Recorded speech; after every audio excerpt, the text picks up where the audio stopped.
میں ہوں آپ کا میزبان سردار ظہیر، TV 8 نیوز اسلام آباد سے۔ جائز کام کے لیے آپ کو رشوت دینی ہے تو وہ کیا سوچے گی اس بارے میں نا، نہیں کر سکتے۔ ہمیں قدم قدم پہ رشوت دینی ہے، ہمیں قدم قدم پہ مسائل کا سامنا ہے۔ بڑے مجرم وہ ہے، اور دوسرے یہ کہ ان کو اپنی بقا کے لیے پاکستان کو زندہ رکھنا ہے۔ 1947 میں سوشل میڈیا ہوتا نا تو پاکستان بھی سوشل میڈیا سے ہی بن جاتا۔ وہ جگہ پر آ گئی ہے کہ وہ عملی طور پہ کچھ کرنے کو تیار ہی نہیں ہے۔ سب جب ان کے ذہن میں یہ ہے کہ ہمیں یہاں رہنا ہی نہیں ہے تو وہ پاکستان کے بارے میں کیسے سوچیں گے؟ یہ شعور پیدا کرنے کی ضرورت ہے نوجوان نسل میں کہ تمہارا ملک ہے، تم نے اس کے لیے کچھ کرنا ہے۔ لیکن میں نے سینیٹر ہیں، ان کی نظر میں پاکستانی پالیٹیشین ہیں جتنے جو بھی ہیں وہ سارے کرپٹ ہیں۔ یہاں جو پالیٹیشین ہیں یا یہاں کے لوگ ہیں نا وہ اپنے عوام کے فائدے کے بارے میں نہیں سوچتے۔ اس وقت ہمارے ساتھ سینئر صحافی جمال صدیقی صاحب بیٹھے ہوئے ہیں۔ جمال صدیقی صاحب عرصہ 38 سال سے بیرون ملک امریکہ میں مقیم ہیں، وہاں پہ اپنی جرنلزم کی حوالے سے صحافتی سرگرمیوں سے بھی سرگرم ہیں اور اس کے علاوہ کاروبار سے بھی منسلک ہیں۔ ہم ان کو پاکستان میں ویلکم کہتے ہیں۔ ہمارا مشن مثبت میڈیا کے فروغ سے ٹینر فری مثالی پاکستانی قوم کا قیام ہے۔ Jet news media network. Sir آپ کا شکریہ، آپ نے TV 8 نیوز کو ٹائم دیا۔ Thank you. آج کے پاکستان میں اور 38 سال پاکستان جب آپ یہاں سے امریکہ منتقل ہوئے تھے، کیا فرق دیکھتے ہیں؟ یہاں پر بنیادی طور پہ فرق جو ہے وہ لوگوں کے رویے میں آیا ہے زیادہ تر، اور لوگوں نے ایک دوسرے پر اعتماد کرنا چھوڑ دیا ہے اور بھائی چارگی میں بہت کمی آئی ہے۔ ہر آدمی جو ہے وہ صرف اپنے اپنے میں لگا ہوا ہے، اور ایک طرح سے آپ اسے خودغرضی بھی کہہ سکتے ہیں کہ ہر آدمی صرف اپنے بارے میں سوچ رہا ہے، اپنے بھائی کے بارے میں نہیں سوچ رہا۔ تو یہ فرق محسوس ہوا ہے۔ دوسرا یہ ہے کہ سنا تھا کہ بہت مہنگائی ہو گئی ہے اور اکانومی بہت ڈاؤن جا رہی ہے، مگر یہاں میں دیکھ رہا ہوں بڑے بڑے شاپنگ مال بن گئے ہیں، بہت سارے ریسٹورینٹ بڑے اچھے اچھے بنے ہوئے ہیں، اور لوگ جو ہے وہاں پہ رش ہی رہتا ہے، مطلب مال میں بھی رش رہتا ہے اور ریسٹورینٹ میں بھی رش رہتا ہے۔ تو سر اس کا پاکستان پہ کیا افیکٹ ہے کہ جب ہم باہر کے لوگوں سے مانگنے جاتے ہیں تو وہ جب پاکستان میں آتے ہیں تو جو اتنی لگژریس لائف دیکھتے ہیں، تو کیا ہم دکھا کچھ ہو رہے ہیں اور بتا کچھ ہو رہے ہیں؟ کیا ہمارا مقصد حیات کیا ہے؟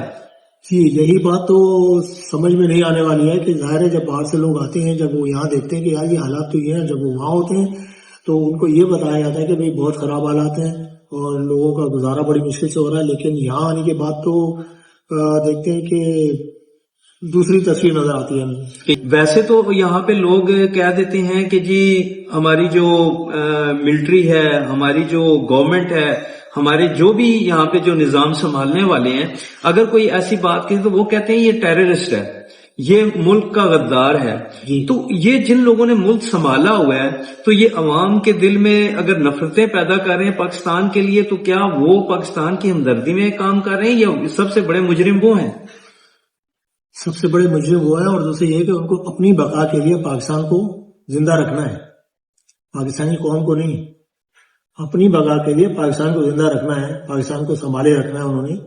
تو جب تک پاکستان سنبھلا رہے گا تو ان کی بقا ہے اس میں کہ وہ بھی سنبھلے رہیں گے۔ تو جب عوام کے لیے نہیں کر رہے ہیں سر، جب عوام کے دل کے لیے نہیں کر رہے ہیں، تو جب قوم کے دل میں نفرت پیدا ہو جائے گی تو وہ تو پھر وہ بقا اس کی کیسے رہے گی؟ پاکستان قوم کو اب اس مقام پر لے آئے ہیں کہ قوم میں کتنی بھی نفرت پیدا ہو جائے قوم اب باہر نکلنے والی نہیں ہے، یعنی مردہ ضمیر ہو چکے ہیں۔ قوم جو ہے وہ الجھی ہوئی ہے انٹرنیٹ میں، سیل فون میں، اور وہ چاہتے ہیں کہ ان کے ہر مسئلے کا حل جو ہے نا، پاکستان کے مسئلے کا حل جو ہے نا وہ سوشل میڈیا ہے۔ وہ یہ سوچتے ہیں، وہ جو جتنا بھی ٹائم لگاتے ہیں سوشل میڈیا پہ لگاتے ہیں، وہ سوشل میڈیا پہ ہی جنگ لڑ رہے ہیں، لیکن سوشل میڈیا سے جنگ نہیں لڑی جا سکتی۔ ٹھیک ہے، اگر 1947 میں سوشل میڈیا ہوتا نا تو پاکستان بھی سوشل میڈیا سے ہی بن جاتا، باہر نکلنے کی ضرورت نہیں ہوتی۔ تو اب قوم جو ہے نا وہ جگہ پر آ گئی ہے کہ وہ عملی طور پہ کچھ کرنے کو تیار ہی نہیں ہے۔ سب سے بڑی بات تو یہ ہے، باہر نکلنے والے جو ہے نا وہ بوڑھے افراد تو نہیں ہوتے، باہر نکلنے والی ینگ جنریشن ہوتی ہے۔ ان کے ذہن میں اب پاکستان ان کا ملک نہیں رہا، وہ کوشش یہ کرتے ہیں کہ کسی بھی طریقے سے ہمیں اس ملک سے نکلنا ہے۔ تو جب ان کے ذہن میں یہ ہے کہ ہمیں یہاں رہنا ہی نہیں ہے تو وہ پاکستان کے بارے میں کیسے سوچیں گے؟ آپ دیکھیں جو ابھی جو اٹلی جانے کے چکر میں کتنے جو کشتیاں ہیں کتنی اموات ہوئی ہیں اور مسلسل ہو رہی ہیں.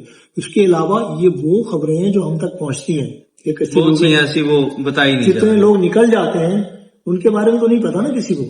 کتنے لوگ نکل چکے ہیں نا, لوگ جا رہے ہیں اور مطلب ڈیلی بیسس پہ جو ہے نا کشتیاں جو ہے نا بھر بھر کے لے کے جا رہی ہیں لوگوں کو.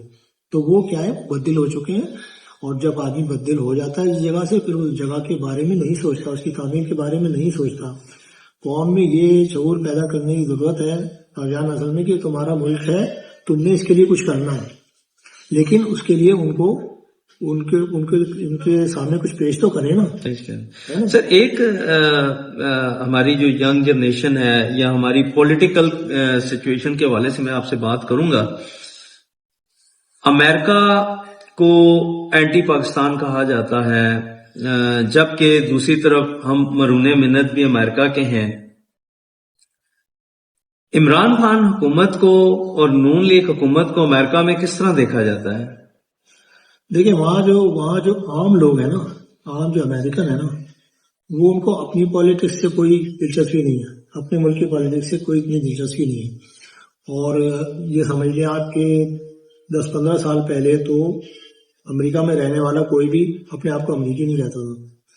وہاں پہ جتنے بھی لوگ وہاں پہ جو مائگریٹ ہو کر آئے تھے اٹلی سے, آپ کے آئرلینڈ سے, لندن سے اور دوسرے جتنی جگہ سے آئے تھے, جرمن, ان کی 2 نسلیں گزر چکی ہیں مگر وہ اپنا قومی دن مناتے ہیں. ان کی 2 نسلیں گزر چکی ہیں, وہاں پیدا ہوئے جو ہے نا, وہ اپنے آپ کو جرمن سمجھتے ہیں, اپنے آپ کو گالیاں سمجھتے ہیں, اپنے آپ کو برٹش. تو وہاں پہ تو کانسیپٹ تھا ہی نہیں نیشنلزم کا. لیکن کچھ حالات ایسے وجہ سے 9/11 وغیرہ ہوا تھا, اس کے بعد سے لوگوں نے دلچسپی لینا شروع کی. تو وہاں لوگوں کو پاکستان کے بارے میں عام لوگوں کو اتنا پتا نہیں ہے. لیکن وہاں پہ جو کانگریس مین ہیں, سینیٹر ہیں, ان کی نظر میں پاکستانی پالیٹیشین ہیں جتنے جو بھی ہیں وہ سارے کرپٹ ہیں. لیکن وہ پھر بھی مدد کرتے ہیں, وہ مدد کرتے ہیں اپنے فائدے کے لیے. ان کو کس آدمی سے کیا فائدہ پہنچنا ہے وہ اس کی مدد ضرور کرتے ہیں, اس کو پیسہ ضرور دیتے ہیں. تو ہر آدمی وہاں پر جو لوگ ہیں نا, ہمدردی کسی کو بھی نہیں ہے. پاکستان سے ہمدردی نہ چائنا کو ہے نہ امریکہ کو, کسی بھی ملک کو نہیں ہمدردی. وہ صرف اپنے مفاد کے لیے کہ ان کا کیا فائدہ ہے, ان کے عوام کا. اچھا سب سے بڑی بات یہ کہ یہاں جو پالیٹیشین ہیں یا یہاں کے لوگ ہیں نا, وہ اپنے عوام کے فائدے کے بارے میں نہیں سوچتے. کم از کم وہاں پر یہ ہے کہ وہ دوسرے ملک کے لوگوں کے بارے میں نہ سوچیں مگر اپنے عوام کے بارے میں ضرور سوچیں. ان کے لیے, ان کی بھلائی کے لیے, ان کے لیے بہت کام کرتے ہیں. ٹھیک ہے نا, سب سے اچھی بات یہ ہے وہاں پر. تو اور ہمارے یہاں یہ ہے کہ ہمارے یہاں یہ نہیں سوچا جاتا کہ بھئی عوام کی بھلائی کے لیے ہم نے کیا کرنا ہے. ٹھیک ہے نا, ہر آدمی نے صرف اپنی پالیٹکس چمکانی ہے اور بس. دوسروں کو ایک دوسرے کے بارے میں کوئی خبر نہیں ہے. جب میں نے وہاں جا کے معلوم کیا کہ بھئی فلاں شخص کہاں ہے, فلاں شخص کہاں ہے, کسی کو نہیں پتا. تو لوگ, ہر آدمی جو ہے وہ صرف اپنے اپنے میں لگا ہوا ہے. اور ایک طرح سے آپ اسے خودغرضی بھی کہہ سکتے ہیں کہ ہر آدمی صرف اپنے بارے میں سوچ رہا ہے, اپنے بھائی کے بارے میں نہیں سوچ رہا. تو یہ فرق محسوس ہوا ہے. دوسرا یہ ہے کہ سنا تھا کہ بھئی بہت مہنگائی ہو گئی ہے اور اکانومی بہت ڈاؤن جا رہی ہے, مگر یہاں میں دیکھ رہا ہوں بڑے بڑے شاپنگ مال بن گئے ہیں, بہت سارے ریسٹورینٹ بڑے اچھے اچھے بنے ہوئے ہیں, اور لوگ جو ہے وہاں پہ رش ہی رہتا ہے. مطلب مال میں بھی رش رہتا ہے اور ریسٹورینٹ میں بھی رش رہتا ہے.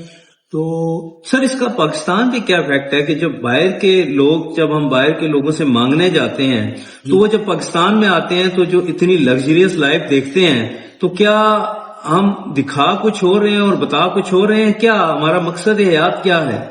جی یہی بات تو سمجھ میں نہیں آنے والی ہے کہ ظاہر ہے جب باہر سے لوگ آتے ہیں, جب وہ یہاں دیکھتے ہیں کہ یار یہ حالات تو یہ ہیں, جب وہ وہاں ہوتے ہیں تو ان کو یہ بتایا جاتا ہے کہ بھئی بہت خراب حالات ہیں اور لوگوں کا گزارا بڑی مشکل سے ہو رہا ہے. لیکن یہاں آنے کے بعد تو دیکھتے ہیں کہ دوسری تصویر نظر آتی ہے ہمیں کہ یہ لوگ مزے کر رہے ہیں اور ہم عذاب دیکھ رہے ہیں. دوسری بات یہ کہ باہر کے ممالک میں آپ کہیں بھی جائیں گے, وہاں پر جو ہائی آفیشیل ہے وہ ان کا لائف اسٹائل بالکل نارمل ہے, عام پبلک کی طرح ہے. لیکن یہاں پہ بہت ڈفرینٹ ہے. یہاں پہ جو ایک کوئی ہائی آفیشیل ہے تو اس کے پیچھے جو ہے بندوں کی قطار ہوتی ہے. پروٹوکول جو ہے بڑا شاندار قسم کا پروٹوکول ہوتا ہے. اس لیے ایک عام سا مطلب آدمی بھی سمجھو MNA وغیرہ یا MP ہے اس کا بھی پروٹوکول ایسا ہوتا ہے کہ باہر سے آ کے دیکھنے والا حیران رہ جاتا ہے کہ یار یہ ایسا تو ہم نے باہر بھی نہیں دیکھا. وہاں تو کانگریس مین سینیٹر یہ جو ہے نا آپ کے ساتھ بیٹھ کے ایسے عام ریسٹورینٹ میں بیٹھ کے گفتگو کرتے ہیں, اسی طرح سے باہر نکلتے ہیں تو کوئی مطلب ساتھ میں بھی نہیں ہوتا ان کے. تو یہ بڑی حیرانگی ہوتی ہے یہاں پر کہ ہم ابھی تک ہم نے اپنے آپ کو اس جگہ پہ تبدیل نہیں کیا کہ ہم جو پبلک سروینٹ ہیں, جو لوگ نا جو ایم ایل اے ہے پبلک سروینٹ ہے نا, یا کوئی بھی مطلب منسٹر ہے کوئی بھی ہے, تو یہ ایکچولی پبلک سروینٹ ہوتے ہیں, مگر ایسا لگتا ہے کہ پبلک ان کی سروینٹ ہے.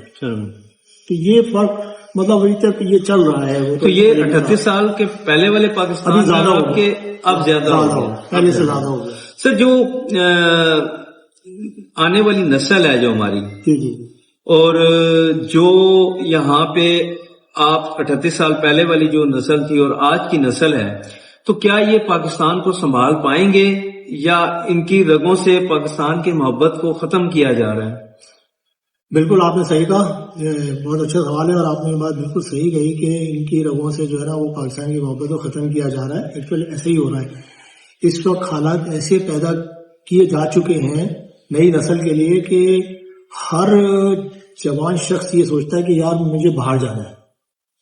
کوئی بھی اس بات پہ تیار نہیں ہے کہ یہاں رہ کے مجھے کچھ کرنا ہے, کیونکہ وہ کہتے ہیں کہ یہاں رہ کے ہم کچھ بھی نہیں کر سکتے. یہاں کا ماحول یہاں دیکھیں نا, جیسا کہ میں نے پہلے کہا کہ باہر بھی ہر جگہ کرپشن ہے, رشوت چلتی ہے, سب جگہ چلتی ہے, امریکہ جیسے ملک میں بھی چلتی ہے, لیکن ناجائز کام کے لیے رشوت دی جاتی ہے.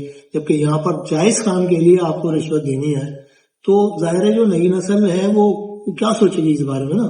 ظاہر ہے ان کا تو پھر یہی ذہن بنے گا نا کہ یار ہمیں باہر جانا ہے, یہاں رہ کے ہم سروائیو نہیں کر سکتے, ہمیں قدم قدم پہ رشوت دینی ہے, ہمیں قدم قدم پہ جو ہے مسائل کا سامنا ہے. آپ یہ دیکھیں کہ مجھے بڑی حیرانگی ہوئی کہ کراچی میں تھا میں, تو وہاں پہ 9:30-10 بجے گیس چلی جاتی ہے. ایک جگہ پہ کیا ہوا علاقے میں کہ آدھے گھنٹے زیادہ گیس آ گئی, سارے لوگ خوش تھے وہاں پر بہت. ارے یار ایک دوسرے کہہ رہے کہ یار ہمارے پاس تو آدھے گھنٹے زیادہ گیس آئی ہے. مطلب اس جگہ پر آ گئے قوم کہ ان کو آدھے گھنٹے کی زیادہ گیس ملی ہے, تو وہ یہ نہیں سوچتے ہیں کہ یار ہمیں رات بھر ہمیں گیس نہیں ملے گی, یہ نہیں سوچ رہا ہوں. تو اب پبلک جو ہے وہ بہت ہی مطلب یہ ہے کہ ایسے مقام پر آ گئی ہے کہ وہ سمجھوتا کر لیا اس نے حالات سے. 38 سال پہلے جب پاکستان میں تھے تو آپ نے اپنی ابتدائی زندگی کا آغاز صحافتی حوالے سے بھی کیا, اور آپ ایک صحافتی حوالے سے ایک جانی پہچانی شخصیت بھی رہے ہیں. جو صحافت پاکستان میں کی جا رہی ہے اور جو امریکہ میں کی جا رہی ہے, کیا یہ اگر ایز کمپیئر کریں تو کیا یہ دونوں ایک طرح کی ہیں؟ ہمارا مشن مثبت میڈیا کے فروغ سے چینل فری مثالی پاکستانی قوم کا قیام ہے. جیپ نیوز میڈیا نیٹ ورک. صحافیوں کی ایک تعداد ایسی ہے جو صرف اپنے فائدے کے لیے, چاہے ان کی نظر میں وہ پارٹی کرپٹ ترین ہو, مگر اس کا فیور کریں گے کیونکہ ان کو فائدہ مل رہا ہے اس سے, تو پبلک کے بارے میں نہیں سوچتے. سر آپ امریکہ میں ہیں اور جرنلسٹ ایسوسی ایشن آف پاکستان کے حوالے سے بھی آپ ویل اویئر ہیں. ایسے صاحبائی صاحب نے جرنلسٹ ایسوسی ایشن کا قیام جو ہے وہ اس پرپس کے لیے کیا کہ مثبت صحافت. بالکل صحیح. ان کے اس اقتدام کو آپ کس نظر سے دیکھتے ہیں؟ میں تو چونکہ میں ان کی اس بات سے بہت متاثر ہوا تھا جب انہوں نے یہ کہا تھا کہ ہم صحافیوں کو ایک پلیٹ فارم پر لانا چاہتے ہیں اور صحافیوں کی فلاح بہبود کے لیے بھی مطلب کام کریں گے, ہم سب مل کے ہی کر سکتے ہیں اس کو نا. تو بہت اچھے نیک خیالات تھے, بہت اچھا مطلب انہوں نے کافی حد تک لوگوں کو لے کر آ بھی گئے. لیکن اس کے باوجود میں یہ محسوس کر رہا ہوں کہ جو صحافی حضرات جو ہے نا جو صرف اپنے فائدے کے لیے اور اپنے مقصد کے لیے صرف جو ہے نا بٹے ہوئے ہیں, ان کو ایک جگہ آنا چاہیے, کیونکہ اس کا اثر ان کی اولادوں پر بھی پڑے گا, ان کی آنے والی نسلوں پر بھی پڑے گا. تو وہ اگر صرف اپنے لیے سوچیں گے تو اس کا مطلب یہ ہے کہ وہ اپنی آنے والی نسلوں کے لیے گڑھا کھود کے جا رہے ہیں.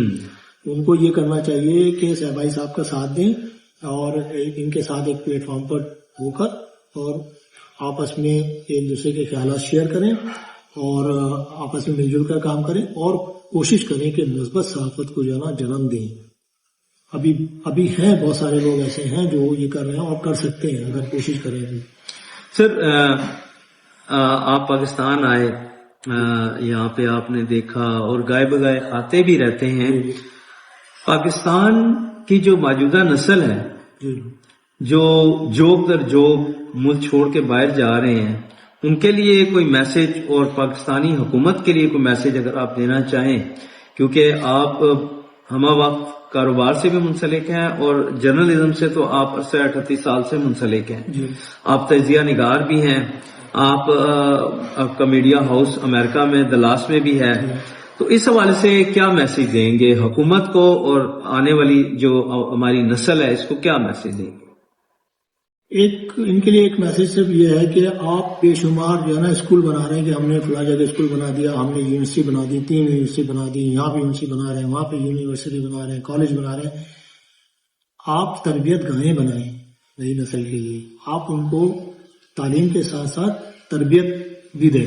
آپ نے استاد رکھے ہوئے ہیں اسکول کالج میں، ان کا کام صرف یہ ہے کہ وہ نصاب آپ کو پڑھا کے آپ کا امتحان لیتے ہیں، آپ کو مارکس دیتے ہیں اور آپ کو پاس کر کے ڈگری دے دیتے ہیں. یہ یہاں تک نہیں ہے، اس سے آگے تربیت کی بہت سخت ضرورت ہے. جب تک تربیت نہیں ہوگی یہ ساری تعلیم بیکار ہے. نئی نسل کی نسل کو تربیت دینے کے لیے آپ کو ایسے استاد وہاں پر رکھنا پڑیں گے جو تعلیم والے استاد تو ہیں، تربیت والے ہیں جو تربیت دیں، ان کو سکھائیں کہ معاشرے میں آپ کو کس طرح سے رہنا ہے، کس طرح سے چلنا ہے، اپنے معاشرے کی تعمیر کس طرح سے کرنی ہے آپ کو، سمجھے نا، اپنے آپ کو اور اپنی قوم کو اور اپنے ملک کو کس طرح سے بہتر بنانا ہے. یہ تربیت کی بہت سخت ضرورت ہے. اور دوسری بات یہ کہ ان لوگوں کے لیے جن کے چھوٹے چھوٹے بچے ہیں ان کے لیے بھی میرا میسج یہ ہے کہ آپ اپنے گھر میں تربیت ضرور دیں. آپ صرف اسکول بھیج کے اپنا فرض پورا کر دیتے ہیں کہ جی ہم نے اسکول بھیج دیا بچہ پڑھ رہے، نہیں، آپ اس کو گھر سے تربیت دیں اور آپ کوشش کریں کہ اسکول جہاں پہ آپ نے داخل کیا وہاں پر بھی آپ جا کر یہ بتائیں ان کو کہ بھئی ان کو تربیت کی ضرورت ہے، ان کو تربیت دینا چاہیے. حکومت کے حوالے سے یہی ہے کہ بھئی جو آج بنا رہے ہیں آپ یونیورسٹی بنا رہے ہیں، کالج بنا رہے ہیں اور آپ کہہ رہے ہیں کہ فخر سے کہہ رہے ہیں کہ ہم نے اتنا جو ہے نا تعلیمی درجائیں بنا دی، وہ تعلیمی درجائیں بیکار ہیں جب تک تربیت نہیں ہوگی. ہمارے ساتھ سینئر صحافی جمال صدیقی صاحب موجود تھے. جمال صدیقی صاحب کا یہ کہنا ہے کہ درسگاہوں کی بجائے تربیت پہ زور دینا چاہیے. میں آپ کا بہت شکریہ ادا کرتا ہوں اور شہبائی صاحب کا بہت شکریہ ادا کرتا ہوں کہ آج ملاقات کے لیے میں ٹائم نکالا اور ہمیں یہ موقع دیا کہ میں اپنی جو خیالات ہیں وہ پیش کر سکوں. آپ سب کا بہت شکریہ. ہم جمال صدیقی نائب مشکور ہیں، انہوں نے ٹی وی 8 نیوز کو ٹائم دیا. آپ کو یہ پروگرام کیسا لگا اپنی آراء سے ضرور آگاہ کیجیے گا. اسی کے ساتھ اجازت دیجیے. سردار ظہیر، ٹی وی 8 نیوز، اسلام آباد.